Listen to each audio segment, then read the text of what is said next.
So today I'm going to talk about something that's been really hard for me to talk about and very few people know about. This is kind of like the beginning of my journey, something that I repressed until I was about 30 or so. And I have a lot of stories about this, so let's get started. When I was 30 years old, my mom gave me a box full of items from when I was a child. Inside was this greenish bluish folder with only these items inside. They were drawings that I made when I was probably around, 10 years old or so. I'm not sure on the date. There's no date on anything. Inside are drawings of gray aliens.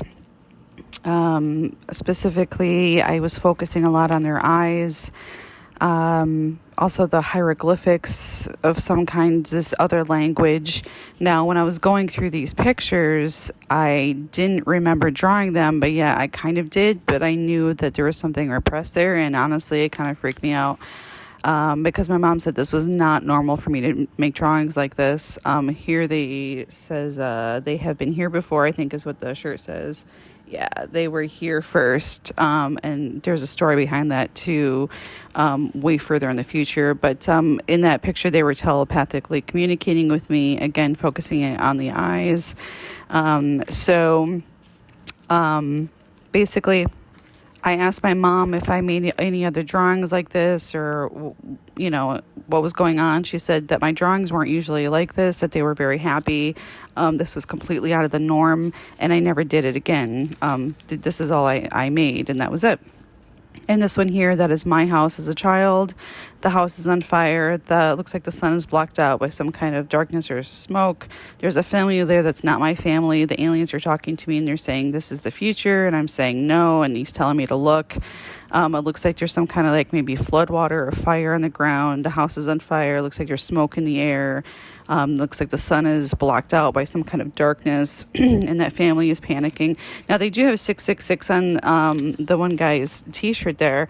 I think that was just because I was heavily influenced by the Christian belief or culture that my family was ingraining me in. This is a mushroom cloud of some kind of explosion that's going to happen in the future. As you can see from these drawings, the aliens are communicating with me. There's just going to be some kind of disastrous effects. This is a large mothership with a beam of light or energy going into my house. I'm assuming abducting me or communicating with me in some way. Now, far in the future, I have some more stories about this as an adult, but again, focusing on the eye. That was, for some reason, I kept focusing on the eye as a child in these drawings. And after I made these drawings, I pretty much repressed everything. So this is kind of all I have as a child without going to therapy and hiring a hypnotherapist to get access to these memories. I am not ready to do that yet. I am not ready to access the memories from my childhood. Honestly, when I saw these when I was 30, it really shook me up because I didn't really remember drawing them, but yet I kind of did.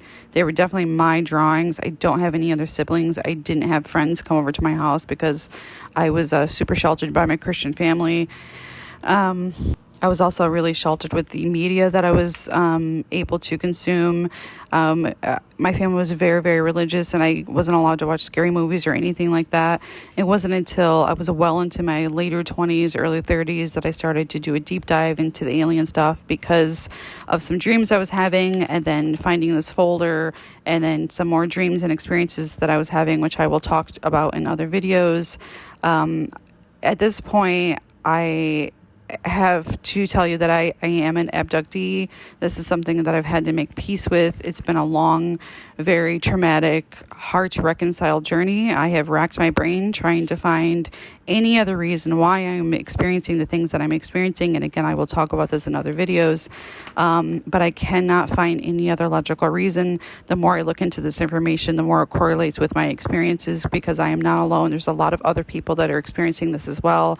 This is just something that was really interesting to me, and I was wondering if anyone else had these similar experiences as children. Do you remember them? Were you drawing about them? This was, again, not normal for me to be making drawings like this.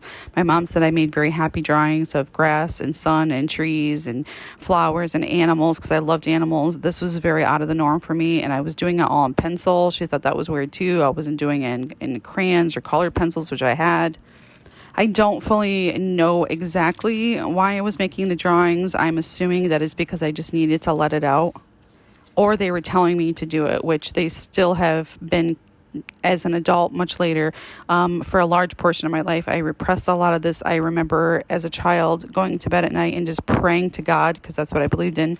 I just remember thinking telepathically, I don't want to see you. I don't want to remember. I just want to go to sleep, almost like every night. And a part of me as a child knew that they existed, but I just really wanted to repress it because it was so traumatic for me. And this is probably one of the only ways that I could express and let it out, is by drawing it, and maybe that helped me let it go. I don't know.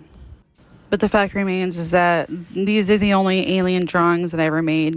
I don't know if I put them in the folder. My mom did. I mean, we're talking like in the mid 90s probably, and they just got put away and never looked at again.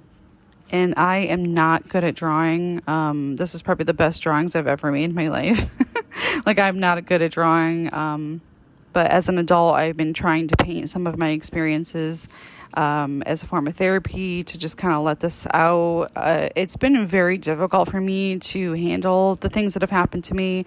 And like I said, I will talk about some of my experiences more, and then you can get a better idea of what's been going on for the past couple of decades, things I've repressed. And I know there's way more buried underneath the surface than I can handle right now. And that's okay, because I don't need to know everything that happened to me. I am dealing with things as I can handle them. It is a lot to comprehend with my human brain. Not all of the experiences I've had have been quote unquote negative. Most of them have been profound and interesting. But these drawings do correlate with a lot of the dreams and experiences I've had with them, warning me about the future, about natural disasters. I started having, massive fire dreams well over a decade ago, when that was kind of a rare event. And I kept having these fire dreams where I was in what we see now on the news, like the wildfires, driving down a road with the fire on each side of the road, mountains on fire. I mean, stuff that just didn't make any sense then, but is making so much sense now. So I think that these drawings are a key to our future, and that's why I'm being pushed to post and talk about this finally, even though it's been really hard for me to do. The drawings kind of play into the events and the experiences I've had as an adult, and it is a big piece of the puzzle. So I think that is why it's so important to talk about. And I also think that some things are about to happen in relation to these interdimensional beings that we all need to start talking about our own experiences, because there's a lot of us that have been having very similar experiences. It's in books, it's in the documented data from researchers that have been researching this for decades. We're all having pretty similar experiences. So anyway, this is just a big piece of the puzzle for me, and I've been pushed to talk about this for a while, and it's become almost urgent at this point. So that's why I'm talking about it now. So if you resonate with this and you've also experienced this, please let me know. It's nice to know that you're not alone. And I have some books on the subject that I will also be posting that might help you as well. But I'll leave you with this, that they are coming. In fact, they're technically already here.